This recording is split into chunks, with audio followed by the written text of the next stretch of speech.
আমন্ত্রণ দেশ বাংলায়, সঙ্গে আছে আমি শাহিনুর। সাথে শুরুতে সংবাদ শিরোনাম। কর্তৃপক্ষের স্বেচ্ছাচারিতা, অনিয়ম ও দুর্নীতিতে ধ্বংসের পথে নোয়াখালীর ডেল্টা জুট মিলস। বকেয়া বেতন ভাতা না পেয়ে মানবেতর জীবনযাপন শ্রমিক কর্মচারীদের। এবং বেহাল বরিশালের বাকেরগঞ্জে অর্ধশতাধিক আয়রন ব্রিজ চলাচলের অনুপযোগী হওয়ায় ভোগান্তিতে এলাকাবাসী।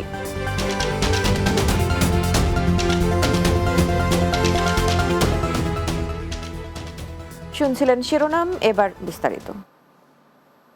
কর্তৃপক্ষের স্বেচ্ছাচারিতা, অনিয়ম ও দুর্নীতির কারণে ধ্বংসের পথে নোয়াখালীর ডেল্টা জুট মিলস। দীর্ঘদিন বেতন ভাতা না পেয়ে মানবেতর জীবনযাপন করছেন শ্রমিক কর্মকর্তা কর্মচারীরা। সরকারি শ্রম উপদেষ্টা সহ ঊর্ধ্বতন কর্তৃপক্ষের হস্তক্ষেপ কামনা করেছেন শ্রমিকরা। তবে সমস্যা সমাধানের আশ্বাস দিয়েছে মিলস কর্তৃপক্ষ। নোয়াখালী প্রতিনিধি ইয়াকুব নবী ইমনের প্রতিবেদন, জানাচ্ছেন অর্ণব নাসির। আদমজী জুট মিলসের পর দেশের বৃহত্তম পাটকল নোয়াখালীর ডেল্টা জুট মিলস। একসময় এখানে হাজার হাজার শ্রমিক কর্মকর্তা কর্মচারী কাজ করত, কিন্তু কালক্রমে সেই ঐতিহ্য হারাতে বসেছে। বর্তমান কর্তৃপক্ষের চরম উদাসীনতা, অব্যবস্থাপনা, স্বেচ্ছাচারিতা, অনিয়ম ও দুর্নীতির কারণে মিলটি ধ্বংসের দ্বারপ্রান্তে। মিল ঠিকমতো না চালিয়ে বিভিন্ন সময় দামি মেশিনারিজ বাইরে বিক্রি ও গোডাউনগুলো বিভিন্ন ব্যক্তি ও প্রতিষ্ঠানের কাছে ভাড়া দেওয়ার অভিযোগ রয়েছে কর্তৃপক্ষের বিরুদ্ধে। শ্রমিকদের ২২ মাসের বেতন ও কর্মচ্যুত কর্মকর্তা কর্মকারীদের কোটি টাকার ঊর্ধ্বে বাকি পড়েছে। বেতন না পেয়ে অর্ধহারে অনাহারে মানবেতর জীবনযাপন করছেন অনেকে। আমরা বাল বাচ্চা কত কষ্ট করি, আমরা হইসা দেন, আমরা অত রমজান আই আমরা খামু কি যে মরি ঝুড়িবে ভাত খেয়ে আছে, তাইলে এইভাবে কেন চলবে? চালু করলে আমরা খাইয়া বাঁচুন, সরকারও উহু করিবে। কর্তৃপক্ষের সাথে আলোচনা করে বেতন ভাতা না পেলে আগামীতে কঠোর আন্দোলনের হুঁশিয়ারি দেন শ্রমিক নেতারা। আমরা চাই মেইলটা ভালোভাবে চলুক, শ্রমিক কাজ করবে, শ্রমিক খাবে। 1.5 মাসের ভিতরে ওনারা দেখুন মাসিক বেতন এবং সাপ্তাহিকটা এটা পরিশোধ করিয়ে দিবে। আর যদি না দেয়, ইয়ার আলোকে আমরা পরে কর্মসূচি নিতে বাধ্য থাকব। সহসায় শ্রমিক কর্মকর্তা কর্মচারীদের পাওনা পরিশোধ সহ সমস্যা সমাধানের আশ্বাস দিয়েছেন ডেল্টা জুট মিলসের জেনারেল ম্যানেজার। শ্রমিকদের সাথে আমি কথা বলছিলাম যে আগামী 1.5 মাসের মধ্যে একটা পয়সা করবো আমরা, ইনশাআল্লাহ সুস্থ সমাধান করবো আমরা। দ্রুত শ্রমিক কর্মকর্তা কর্মচারীদের বেতন পরিশোধ ও পুরোদমে মিল চালুর মাধ্যমে আবারও কর্মচাঞ্চল্য ফিরবে ঐতিহ্যবাহী এই জুট মিলসে, এমনটাই প্রত্যাশা সবার। Desk report, Bangla TV. ফেনীর পরশুরাম, ফুলগাজী এবং ছাগলনাইয়া উপজেলার সীমান্তবর্তী এলাকায় অভিযান চালিয়ে অর্ধ কোটি টাকার ভারতের আমদানি নিষিদ্ধ পণ্য জব্দ করেছে 4 বিজিবি। ফেনী ব্যাটালিয়ন অধিনায়ক লেফটেন্যান্ট কর্নেল মোহাম্মদ মোশাররফ হোসেন বিষয়টি নিশ্চিত করেছেন। বিজিবি জানায়, ফেনী 4 বিজিবি ব্যাটালিয়ন পরশুরাম, ফুলগাজীর কেতুরাঙ্গা, তারাকুচা, ছাগলনাইয়ায় মধুগ্রাম এবং চম্পকনগর বিউপির সীমান্তবর্তী এলাকায় অভিযান পরিচালনা করে। এ সময় ভারতীয় কাপড়, ক্রোকারিজ আইটেম, চিনি, মোবাইল ফোন, ট্রলি ব্যাগ, কিসমিস, মেহেদি জব্দ করে। জব্দকৃত মালামাল স্থানীয় কাস্টমসে জমা দেওয়া হয়েছে। বেহাল বরিশালের বাকেরগঞ্জে অর্ধশতাধিক আয়রন ব্রিজ দীর্ঘদিন সংস্কার না করার কারণে চলাচলের অনুপযোগী হয়ে যাওয়ায় চরম ভোগান্তিতে পড়েছে এলাকাবাসী। ভাঙা ঝুঁকিপূর্ণ সেতু পার হতে গিয়ে প্রায় ঘটছে দুর্ঘটনা। দ্রুত সংস্কারের দাবি ভুক্তভোগীদের। বরিশালের বাকেরগঞ্জ থেকে আরও জানাচ্ছেন সহকর্মী SM পলাশ। বরিশালের বাকেরগঞ্জে রয়েছে অসংখ্য নদীনালা, খাল-বিল। মানুষের যাতায়াতের জন্য তৈরি করা হয়েছে কয়েকশো আয়রন ব্রিজ, কালভার্ট ও ছোট বড় গার্ডার সেতু।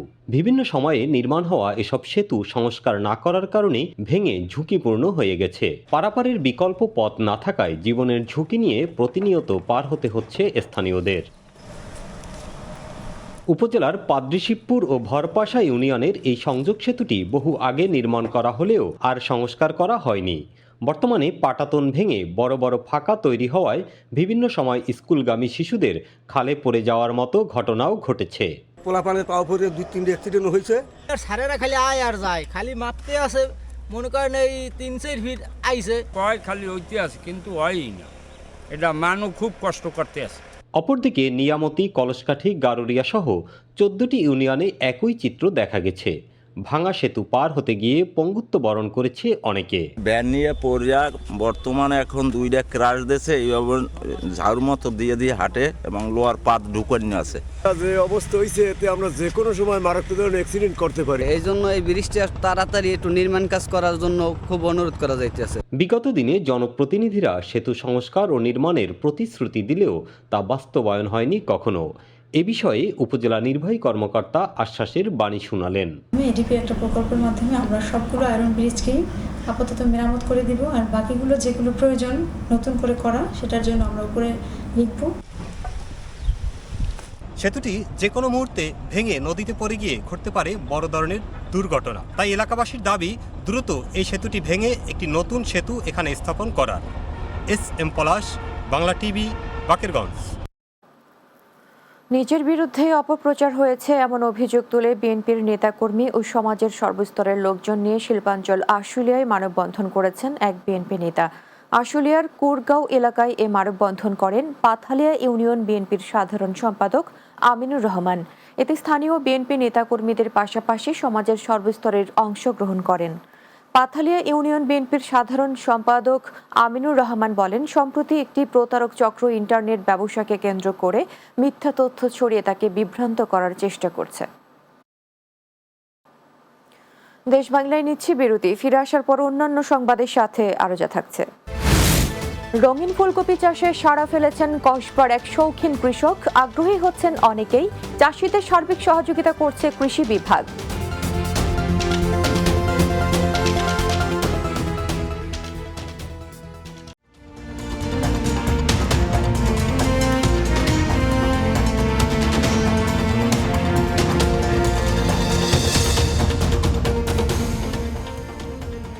বিরতির পর দেশ বাংলায় স্বাগত আরো একবার।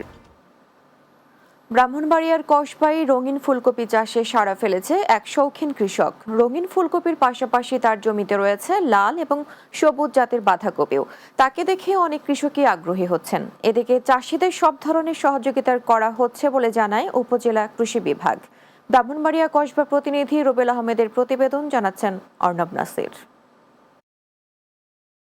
ব্রাহ্মণবাড়িয়া কসবা উপজেলার আকছিনা গ্রামের শৌখিন কৃষক লিটন মিয়া প্রবাস থেকে 4 বছর আগে আসেন দেশে। এরপর ইউটিউব দেখে আগ্রহী হন সবজি চাষে। শখের বশে প্রতি বছরই নতুন নতুন সবজি বীজ সংগ্রহে ঘুরে বেড়ান বিভিন্ন উপজেলায়। গত বছর উপজেলা কৃষি অফিসের সহায়তায় 20% জমিতে করেছিলেন 3 জাতের রঙিন ফুলকপি চাষ। লাভবান হওয়ায় চলতি বছর করেছেন 25% জমিতে। নতুন নতুন সবজি চাষ করে এলাকায় শৌখিন কৃষক হিসেবে পরিচিত লিটন মিয়া। লস নাই, কারণ এটা প্রতিটা কপি 50 টাকা 60 টাকা পিস বিক্রি করা যায়। কৃষক লিটনের রঙিন ফুলকপি চাষ দেখে আগ্রহী হচ্ছেন অনেকেই। তার কাছ থেকে নিচ্ছেন পরামর্শ। অনেক জায়গাতে অনেক লোক আসে, মাশাআল্লাহ কপি দেখতে খুব সুন্দর। হলুদ কপিটা নিয়ে যাব, পাতাকপি নিয়ে যাব। আধুনিক কৃষক হিসেবে উনি একটা এলাকাতে একটা মাইলফলক করেছে, ওনাকে দেখে এখানে অনেকেই উদ্বুদ্ধ হবে। রঙিন ফুলকপি সহ নতুন জাতের সবজি বা ফসল চাষ করতে আগ্রহীদের উপজেলা কৃষি অফিস থেকে সব ধরনের সহযোগিতা করা হচ্ছে। কৃষকরা ফুলকপি চাষে উদ্বুদ্ধ হন এবং তারা রঙিন ফুলকপি চাষাবাদ করতে চান, সেক্ষেত্রে আমাদের উপজেলার কৃষি অফিসের পক্ষ থেকে সার্বিক সহযোগিতা আমরা করব। স্থানীয় কৃষকদের সরকারি প্রণোদনার মাধ্যমে কেমিক্যাল মুক্ত নতুন নতুন পুষ্টিগুণ সমৃদ্ধ শাকসবজি চাষে উজ্জীবিত করতে পারলে কৃষক যেমন লাভবান হবেন, তেমনি উপকৃত হবেন সাধারণ মানুষ। Desk report, Bangla TV.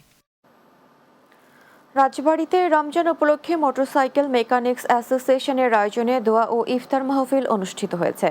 শহরের রাবিয়া লাউঞ্জ অ্যান্ড রেস্টুরেন্টে দোয়া ও ইফতার মাহফিল অনুষ্ঠিত হয়। এতে সংগঠনের সভাপতি আতিকুর রহমান সন্টু, সহসভাপতি কিবরিয়া হাসান, সাধারণ সম্পাদক আতিয়া রহমান, সহসাধারণ সম্পাদক জাহাঙ্গীর মোল্লা সহ অন্যরা উপস্থিত ছিলেন। দোয়া পরিচালনা করেন জেলা মডেল মসজিদের খতিব মাওলানা আবু সাইদ তাইয়েবি। কুমিল্লা প্রেস ক্লাবের উদ্যোগে ইফতার ও দোয়া মাহফিল অনুষ্ঠিত হয়েছে। প্রেস ক্লাব কমিউনিটি সেন্টারে এই ইফতার ও দোয়া মাহফিলের আয়োজন করা হয়। এতে অতিথি ছিলেন জেলা প্রশাসক মোহাম্মদ আমিরুল কায়সার, পুলিশ সুপার মোহাম্মদ নাজির আহমেদ খান, অতিরিক্ত জেলা প্রশাসক পঙ্কজ বড়ুয়া, অতিরিক্ত পুলিশ সুপার সাইফুল মালেক, কুমিল্লা মহানগর জামায়াতের আমির কাজী দ্বীন মাহমুদ সহ অন্যরা। ব্রাহ্মণবাড়িয়ার বাঞ্ছারামপুরের দড়িকান্দি ইউনিয়ন বিএনপির উদ্যোগে ইফতার ও দোয়া মাহফিল অনুষ্ঠিত হয়েছে। দড়িকান্দি ইউনিয়ন বিএনপি ও সহযোগী সংগঠনের আয়োজনে ইফতার ও দোয়া মাহফিল অনুষ্ঠিত হয়। বাঞ্ছারামপুর উপজেলা বিএনপির সহসভাপতি আব্দুল করিমের সভাপতিত্বে এতে প্রধান অতিথি ছিলেন বাঞ্ছারামপুর উপজেলা বিএনপির সভাপতি কৃষিবিদ মেহেদী হাসান পলাশ। বিশেষ অতিথি ছিলেন উপজেলা বিএনপির সাধারণ সম্পাদক AKM ভিপি মুসা, সিনিয়র সহসভাপতি লিয়াকত আলী ফরিদ, সহসভাপতি সাখাওয়াত হোসেন, যুগ্ম সম্পাদক তাইবুর হাসান মাসুম, সাংগঠনিক সম্পাদক SS জেড শুকরি সেলিম, সাংগঠনিক সম্পাদক হারুনুর রশিদ আকাশ সহ অন্যরা।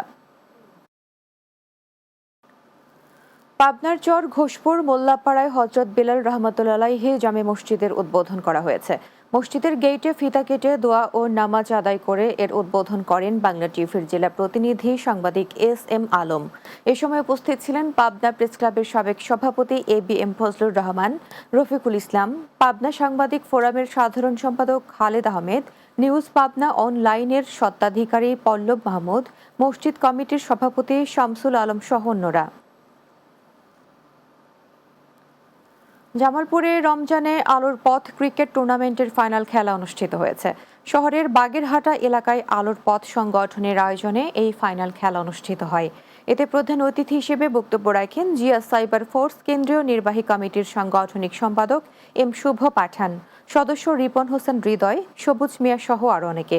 পরে বিজয়ীদের মাঝে পুরস্কার বিতরণ ও দেশ ও জাতির মঙ্গল কামনায় বিশেষ দোয়া করা হয়।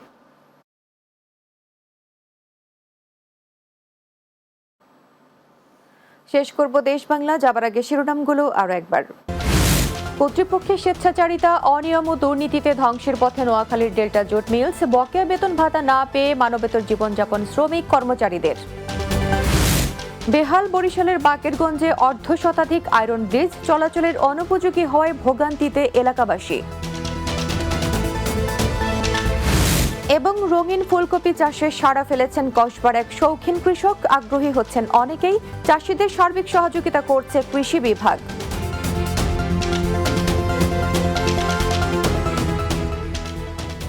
দর্শক, এই ছিল দেশ বাংলায়। আমাদের পরের সংবাদ বিকেল 4টা 30 মিনিটে দিনের বাংলা দেখার আমন্ত্রণ রইল। এতক্ষণ সঙ্গে থাকার জন্য ধন্যবাদ সবাইকে।